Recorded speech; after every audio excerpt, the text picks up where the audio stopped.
योद्धा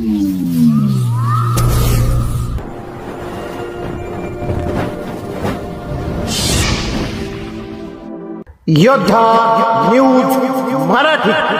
मानवत परभणी महामार्गावर बर्निंग कारचा चित्तथरार. धावत्या कारनं घेतला पेट. कारमधील प्रवाशी बालंबाल बचावले. मानवत प्रतिनिधी प्रवीण घागरे. राष्ट्रीय महामार्ग 61 वरील ताडबोरगाव गावाजवळ बुधवारी सायंकाळी बर्निंग कारचा चित्तथरार पाहावयास मिळाला. एका धावत्या कारनं अचानक पेट घेतला. दरम्यान चालकानं वेळीच प्रसंगावधान राखून कार थांबवत प्रवाशांना खाली उतरवले. काही क्षणांतच कारचा मोठा स्फोट झाला.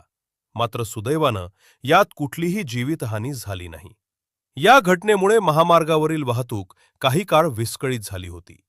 जामखेड येथून परभणीकडे विवाह सोहळ्यासाठी जाणाऱ्या MH14NA 728 CNG कार जात होती.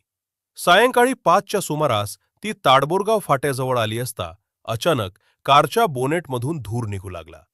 कारनं पेट घेतल्याचं लक्षात येताच चालक आकाश फाळके यांनी कार रस्त्याच्या कडेला घेतली.